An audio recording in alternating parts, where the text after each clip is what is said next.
नमस्कार दोस्तों, स्वागत है आपका अपने वाईपी एजुकेशन ट्रिक परिवार में।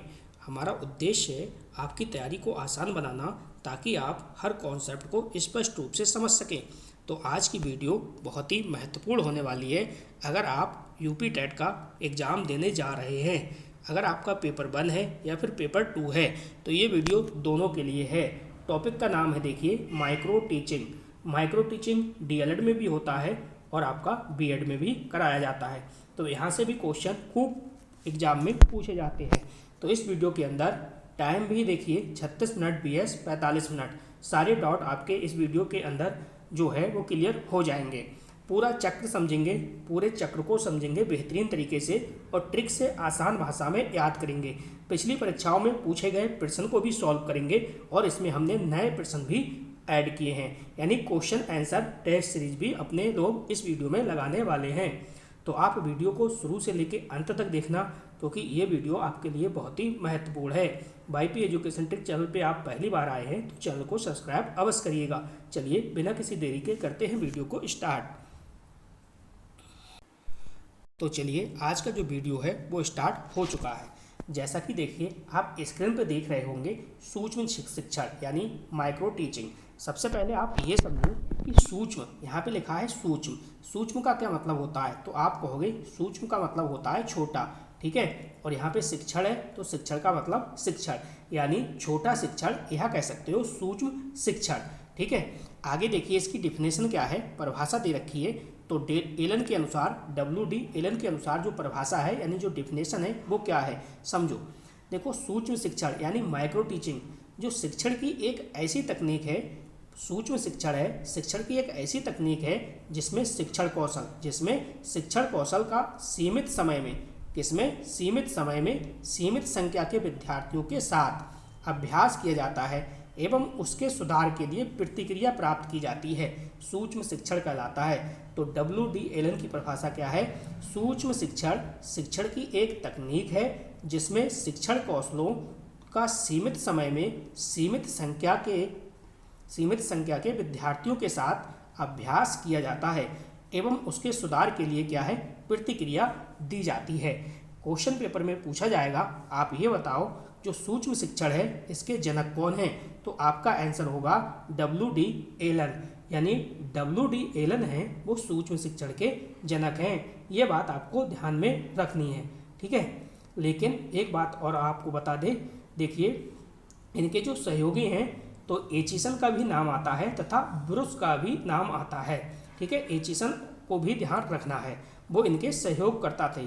लेकिन जब फादर पूछे, जब जनक पूछे, तो WD एलन याद रखना है आपको। वीडियो को अंत तक देखना, वीडियो आज बहुत ही महत्वपूर्ण होने वाली है।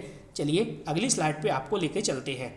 अब देखिए अगली स्लाइड, देखिए क्या है, अगली स्लाइड पे लिखा गया है कि भैया उद्देश्य क्या है इसके।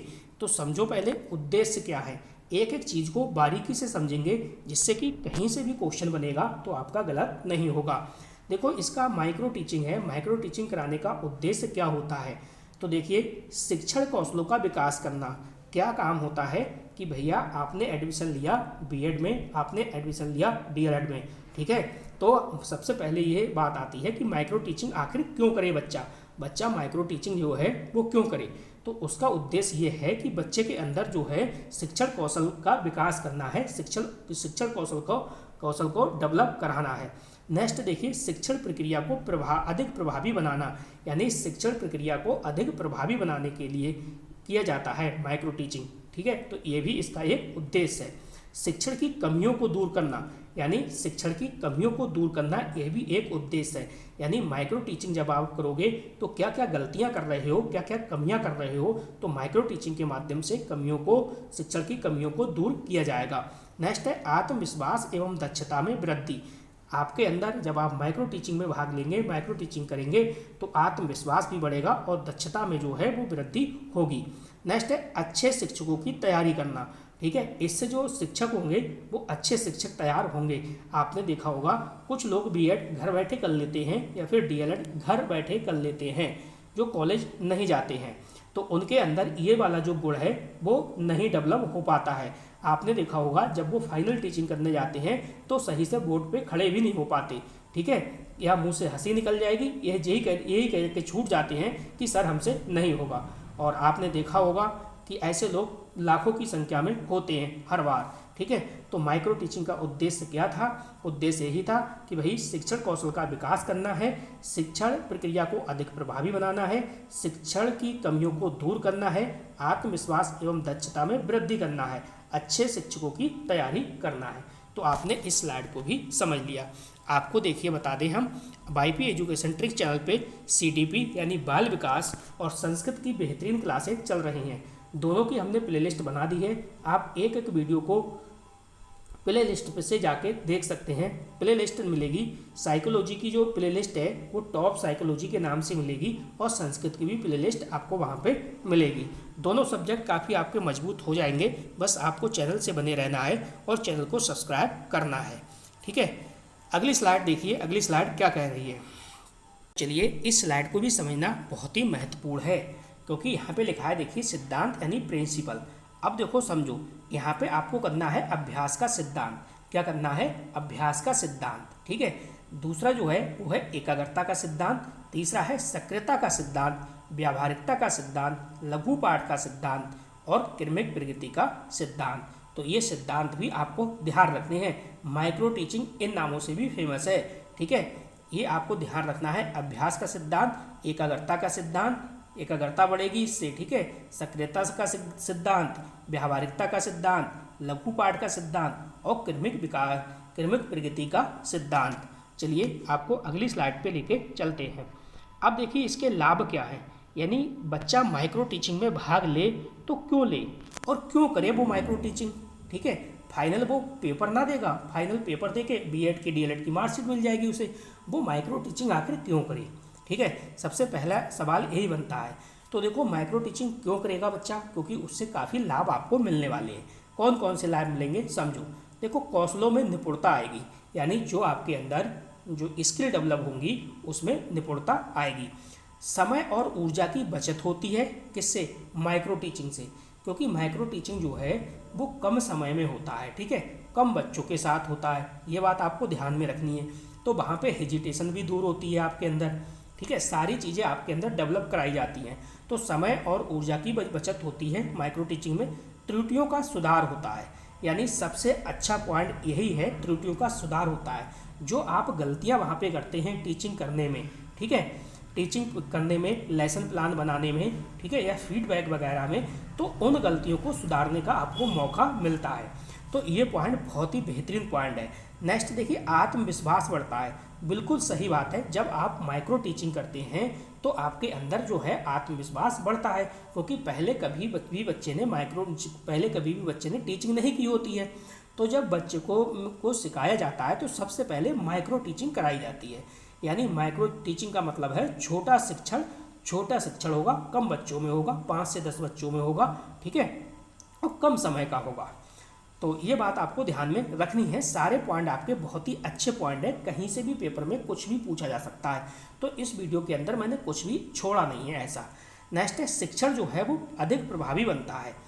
अगला जो पॉइंट है वो है प्रशिक्षण वैज्ञानिक एवं व्यवस्थित होता है। जो प्रशिक्षण होता है वो वैज्ञानिक एवं व्यवस्थित होता है। तो सारे के सारे पॉइंट आप नोट करिएगा, एक एक पॉइंट याद रखिएगा, क्योंकि कहीं से भी क्वेश्चन कुछ भी बन सकता है। इस बार का जो पेपर है वो आयोग बना रहा है, ये बात भी आपको ध्यान में रखनी है, ठीक है। तो आयोग जो बना रहा है, पहली बार का पेपर है, तो देखना पेपर का लेवल क्या होगा। अब देखो, कुछ सीमाएं हैं। सीमाएं क्या हैं वो समझो। देखो, ये है कक्षा की वास्तविक परिस्थितियों से भिन्न है। यानी जो माइक्रो टीचिंग है, माइक्रो टीचिंग कक्षा की वास्तविक परिस्थितियों से भिन्न है, ठीक है। तो ये कुछ सीमाएं हैं। सीमाएं कौन कौन सी हैं और समझो।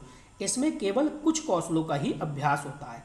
कहने का मतलब ये है, जितने भी सारे कौशल होते हैं माइक्रो टीचिंग में, सारे कौशलों का अभ्यास नहीं होता, कम से कम कुछ, केवल कुछ कौशलों का यहाँ पे अभ्यास कराया जाता है। यह समय लेने वाली प्रक्रिया है। यह क्या है? समय लेने वाली प्रक्रिया है। इसमें देखिए नेक्स्ट, उपकरण और संसाधनों की आवश्यकता होती है। बिल्कुल उपकरण चाहिए और संसाधन तो चाहिए। अधिक कृत्रिम एवं यांत्रिक हो सकती है। तो ये कुछ सीमाएं भी हैं इसकी। नेक्स्ट देखिए, अगली स्लाइड पे आपको लेके चलते हैं। यहाँ पे समझो माइक्रो टीचिंग। ठीक है, इसको समझना बहुत ज़रूरी है, बार बार क्वेश्चन पेपर में यहीं से छपता है।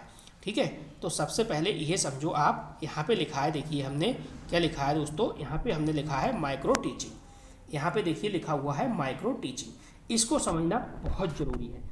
तो माइक्रो टीचिंग में सबसे पहले जो आपको करना होता है वो क्या काम करना होता है, सबसे पहले आपको बनाना होता है लेसन प्लान, यानी कह सकते हो आप प्लानिंग, पाठ योजना। ठीक है, जैसे ही आपका लेसन प्लान तैयार हो जाता है, पाठ योजना बन के तैयार हो जाती है, फिर आपके लिए भेजा जाता है कहाँ, टीचिंग के लिए। ठीक है, कहाँ भेजा जाएगा, टीचिंग के लिए फिर आपको भेज दिया जाएगा। जब आप टीचिंग करेंगे तो टीचिंग के बाद क्या होगा, टीचिंग के समय ही आपके जो पॉइंट हैं वो नोट होते रहते हैं, और फिर वहाँ पे आपको क्या मिलेगा, फीडबैक मिलेगा। ठीक है, फीडबैक क्या मिलेगा, फीडबैक में यही मिलेगा कि कहाँ पे आपने गलतियाँ की हैं, कौन सी गलतियाँ की हैं, क्या क्या त्रुटियाँ की हैं, कौन कौन से आपको सुधार करने हैं। जब फीडबैक आपको मिल जाएगा फिर आपको कहाँ पे भेजा जाएगा, फिर आप पुनः वहीं पे आ जाओगे, कहाँ पे, री प्लानिंग, यानी पुनः नियोजन, या कह सकते हो पुनः पाठ योजना। यानी फिर आपके अंदर जो त्रुटियां रह गई हैं, जो आपको बताया गया होगा कि क्या त्रुटियां हैं, क्या समस्याएं आ रही हैं, बच्चों को अच्छे से पढ़ा नहीं पा रहे, क्या मिस्टेकें कर रहे हैं, फीडबैक देने में कर रहे हैं, या फिर टीचिंग करने में देर कर रहे हो, या फिर आप कह सकते हो दृश्य श्रव्य सामग्री जो यूज हो रही है उसको यूज नहीं कर पा रहे हो, इन सारी कमियाँ आपकी बताई जाएंगी, फिर आपको भेज दिया जाएगा री प्लानिंग के लिए। फिर आप दोबारा लेसन प्लान बना के आओगे, फिर आपको दोबारा से कहाँ भेजा जाएगा, दोबारा से भेजा जाएगा टीचिंग करने, यानी री टीचिंग। ठीक है, जब आप री टीचिंग करोगे फिर आपको क्या है, पुनः यानी री फीडबैक दोबारा से दिया जाएगा, यानी री फीडबैक। ठीक है, फिर यहाँ पे जो है प्रोसेस आपका कंप्लीट हो जाता है, री फीडबैक आपको मिलेगा, कैसा मिलेगा, ये नेगेटिव मिलेगा या पॉजिटिव मिलेगा। नेगेटिव मिलेगा तो बहुत अच्छी आपकी टीचिंग हुई, और नेगेटिव मिलेगा तो दोबारा से नेक्स्ट दिन वही प्रक्रिया दोबारा से चलेगी। लगभग 20 से 30 दिन ये प्रोसेस जो है चलता रहता है। रोजाना आपको लेसन प्लान पढ़ाने होते हैं, कभी कभी 20-20 लेसन प्लान भी पढ़ाने होते हैं, और कभी कभी 40-40 भी लेसन प्लान पढ़ाने होते हैं। तो देखो पाठ योजना के अंदर क्या है, पाठ योजना जो है, पाठ की योजना बनाना, उद्देश्य, सामग्री, विधियों एवं मूल्यांकनों का निर्धारण करना होता है। नेक्स्ट देखिए, टीचिंग जब आप करोगे तो नियोजन पाठ का वास्तविक शिक्षण करना होगा। अच्छा, फीडबैक यानी शिक्षण के बाद जो सहपाठी फिर शिक्षकों द्वारा प्रतिक्रिया देना। ठीक है, तो कुल मिला के इनके अंदर से नहीं आएगा, आपसे ये पूछेगा कि माइक्रो टीचिंग में पहला चरण क्या है, तो आपको ध्यान रखना है पहला चरण जो है वो पाठ योजना है, यानी लेसन प्लान है। आपसे पूछेगा दूसरा इसकी स्टेप क्या है, तो आप कहोगे दूसरी जो स्टेप है वो है टीचिंग, यानी शिक्षण करना। इसके बाद शिक्षण के बाद आता है फीडबैक, यानी फीडबैक आएगा, प्रतिपुष्टि, या फिर ऐसे करके क्वेश्चन नहीं आएगा तो आपको क्रम लगाने के लिए आ जाएगा। ठीक है, क्रम लगाने के लिए आ जाएगा, और क्रम नहीं आएगा तो मैं अगली स्लाइड पे बताऊंगा क्या आएगा। फिलहाल ये जो स्लाइड है ये बहुत महत्वपूर्ण है आपके लिए। ठीक है, अगर आप यूपी टेट का पेपर देने जा रहे हैं तब। चलिए अगली स्लाइड पे आपको लेके चलते हैं। देखो ये स्लाइड कितनी महत्वपूर्ण है इसका अंदाज़ा नहीं है। यहाँ पे दिया गया है समय, यानी टाइम शेड्यूल। तो समय क्या है समझो, यहाँ पे है अंतर्राष्ट्रीय कीर्तिमान और यहाँ पे है भारतीय कीर्तिमान। कुल मिला के 2 शब्द आपको ये ध्यान रखना है, अगर वो अंतर्राष्ट्रीय कीर्तिमान के हिसाब से पूछे कुल समय माइक्रो टीचिंग में कितना लगता है, तो आपका जवाब होना चाहिए 45 मिनट। अगर वो भारतीय कीर्तिमान के हिसाब से पूछे, यानी जो NCERT मॉडल के हिसाब से पूछे, तो NCERT जो है वो समय जो है वो मानती है कितना, 36 मिनट। तो आपको 45 और 36 ये दोनों याद होने चाहिए। ठीक है, क्योंकि यहाँ से भी क्वेश्चन कई बार पेपर में बन चुका है। अब देखो इसके अनुसार चलते हैं कि भैया जो अंतर्राष्ट्रीय कीर्तिमान है इसके अनुसार प्रत्येक स्टेप का समय कितना कितना है।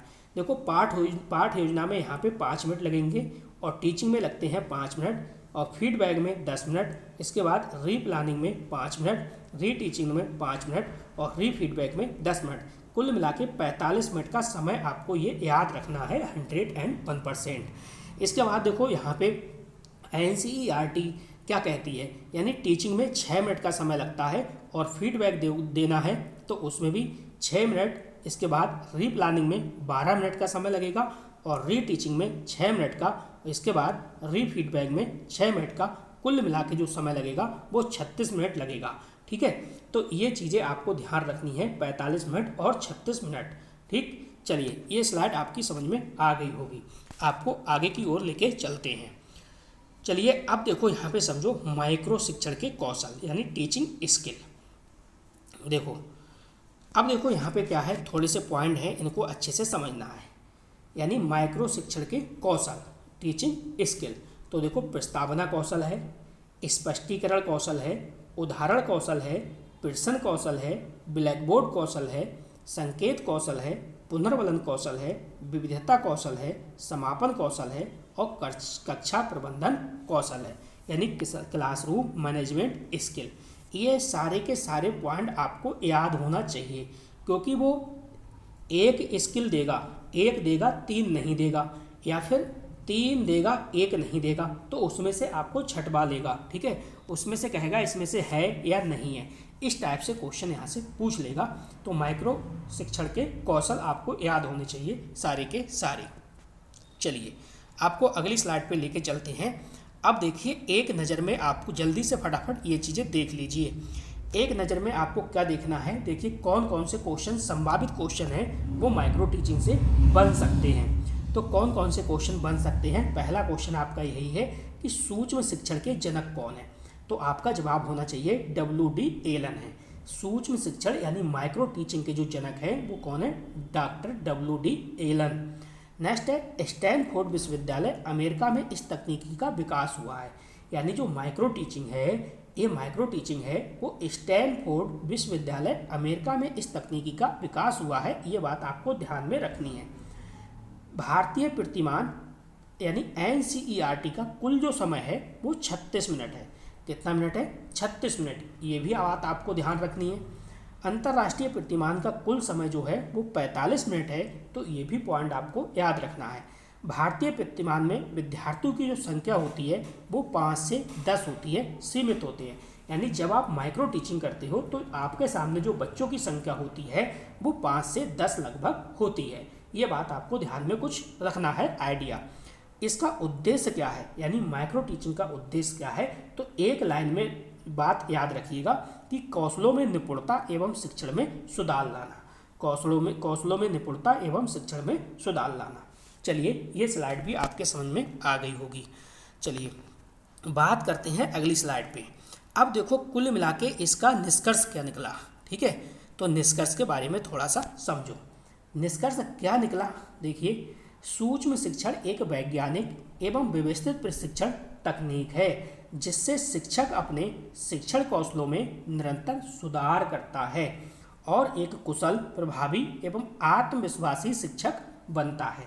तो ये इसका निष्कर्ष निकला।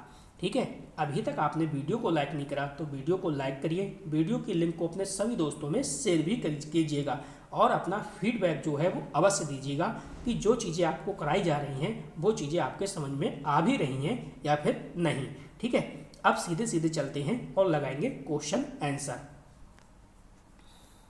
तो चलिए पहला क्वेश्चन आपकी स्क्रीन पे लग चुका है। क्वेश्चन को ध्यान से पढ़िएगा और सही से जवाब दीजिएगा। पहला क्वेश्चन है, देखिए क्वेश्चन कह रहा है सूक्ष्म शिक्षण के जनक कौन है। क्या स्किनर हैं या DW एलन है, ब्रूनर है या फिर किलपैट्रिक है। तो आपका जवाब होना चाहिए सर अभी पढ़ा है WD एलन, यानी बी वाला ऑप्शन बिल्कुल सही जवाब है। चलिए अगला क्वेश्चन देखते हैं। अगला क्वेश्चन क्या है, अगला क्वेश्चन भी आपकी स्क्रीन पर है। क्वेश्चन कह रहा है सूक्ष्म शिक्षण का विकास किस विश्वविद्यालय में हुआ है। तो आपसे ये पूछ रहा है भाई किस विश्वविद्यालय में हुआ है।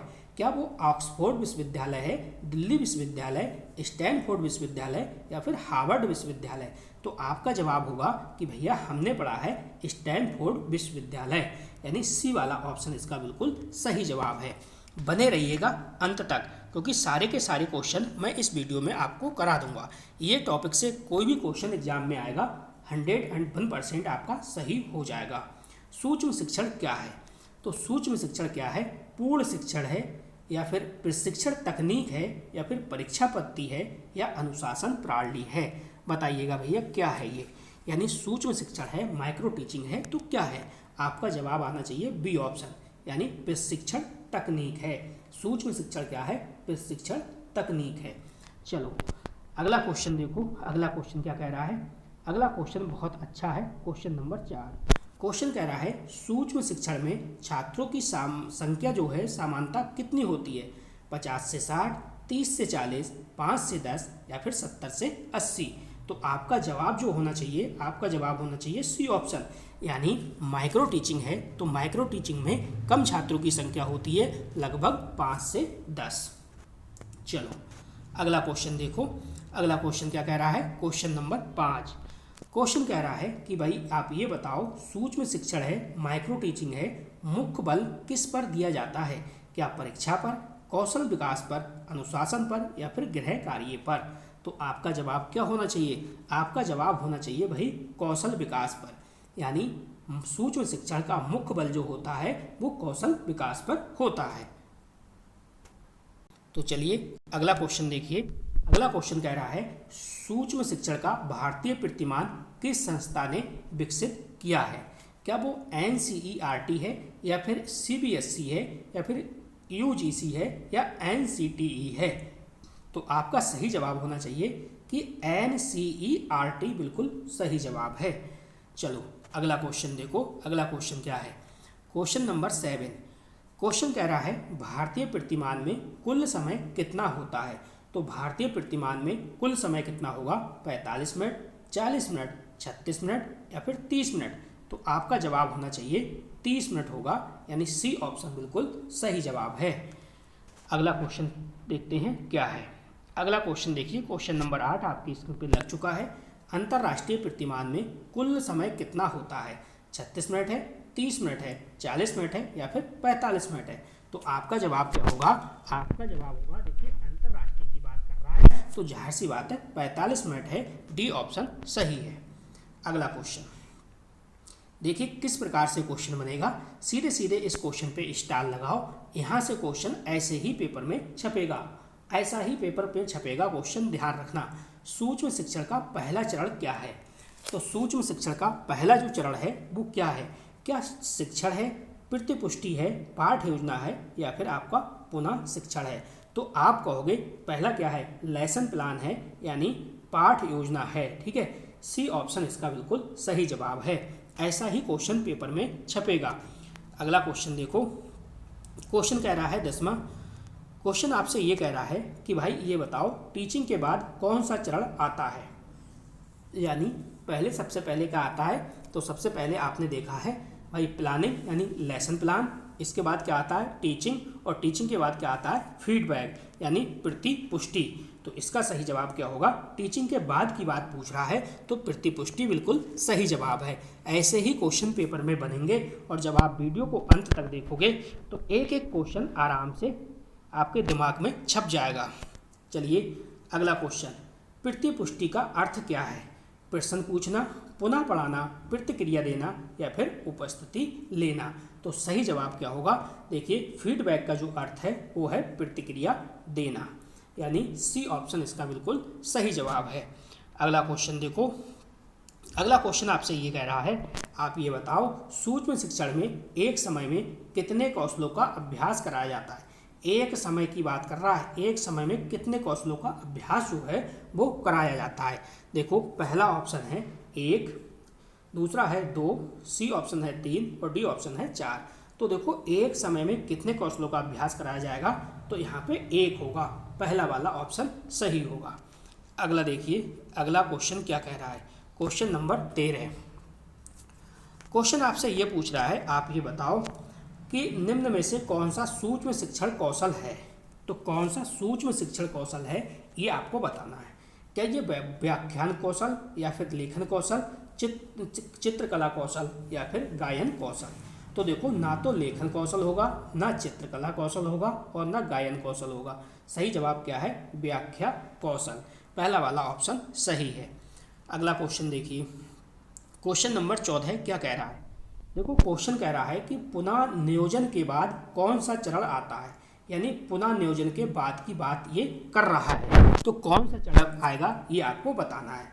जैसा कि मैंने आपको बताया कि सबसे पहले आएगा लेसन प्लान यानी प्लानिंग, इसके बाद आएगा टीचिंग के बाद फीडबैक के बाद आएगा रीप्लानिंग के बाद री टीचिंग और रीटीचिंग के बाद फीडबैक।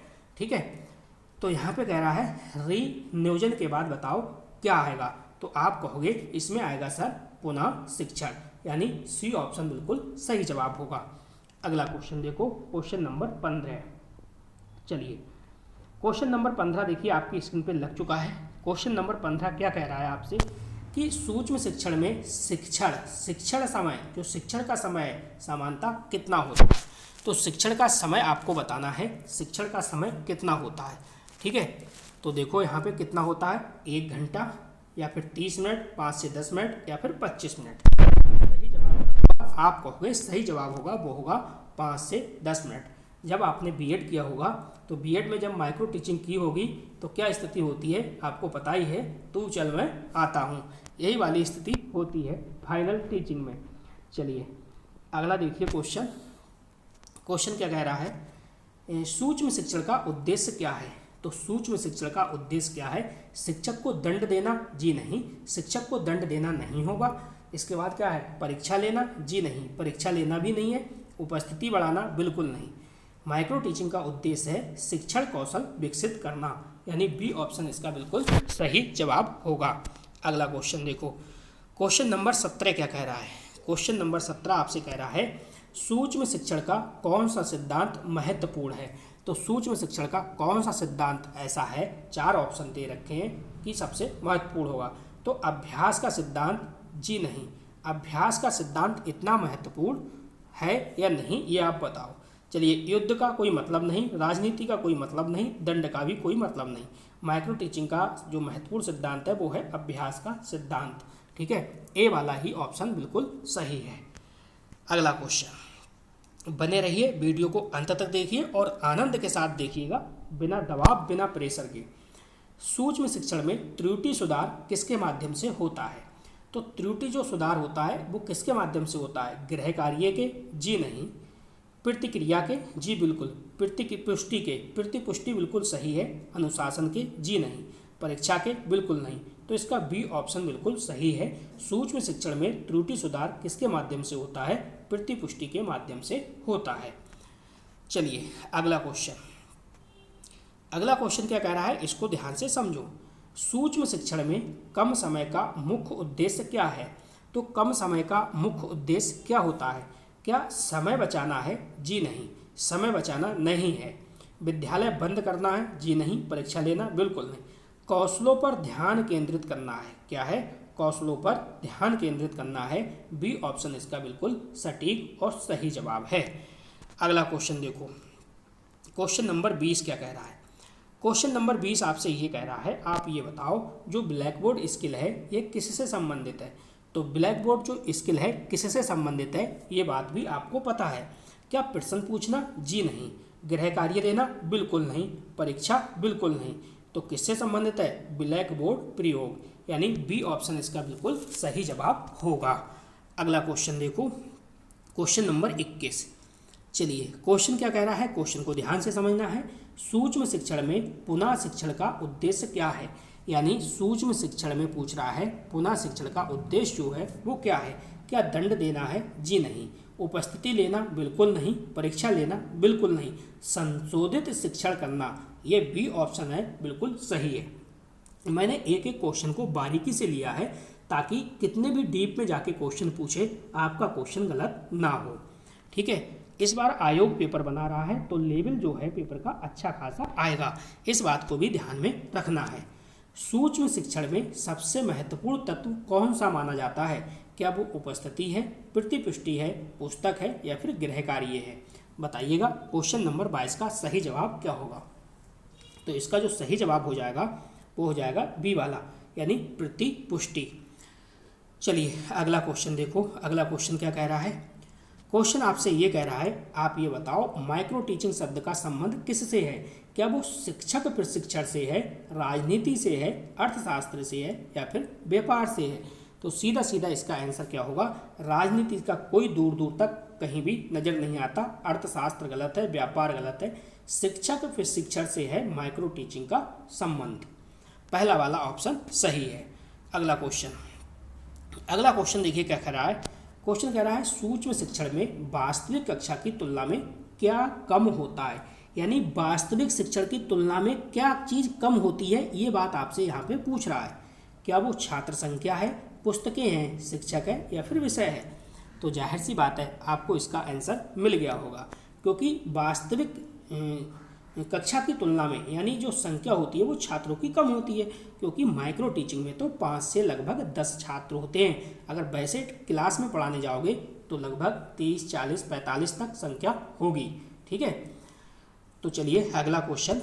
वीडियो को अभी तक आपने लाइक नहीं करा तो वीडियो को लाइक करिए और वीडियो की लिंक को अपने सभी दोस्तों में शेयर भी कीजिएगा।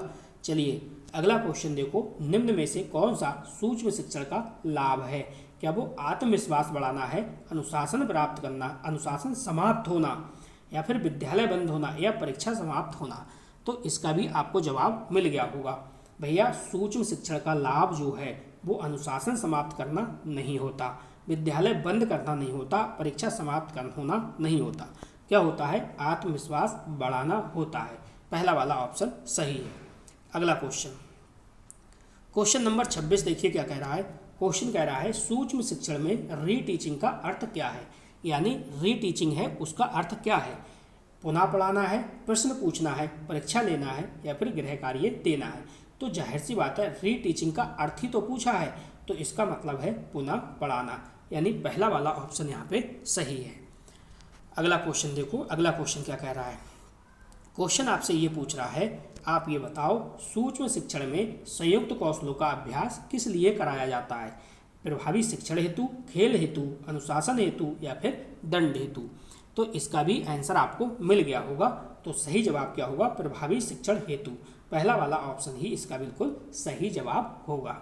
ठीक, साइकोलॉजी कहाँ से पढ़नी है, बाल विकास कहाँ से पढ़नी है, मैंने टॉप साइकोलॉजी के नाम से प्लेलिस्ट बना दिया है, वहीं से आपको पढ़ना है। ठीक है, और संस्कृत की भी प्लेलिस्ट बना दी है। आराम से एक एक वीडियो को प्लेलिस्ट से जब आप देखोगे तो एक एक चीज़ बारीकी से आप सीख जाओगे, अपनी ज़रूरत के हिसाब से आप पढ़ लीजिएगा।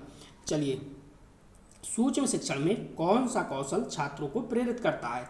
क्या वो पुनर्बलन कौशल है, दंड कौशल है, लेखन कौशल है या फिर मौन कौशल है। तो इसका भी जवाब आपके सामने है, यानी जो माइक्रो टीचिंग है, सूक्ष्म शिक्षण है, इसमें कौन सा कौशल है जो छात्रों को प्रेरित करता है, तो वो है पुनर्बलन कौशल, यानी पहला वाला ऑप्शन इसका बिल्कुल सही जवाब है।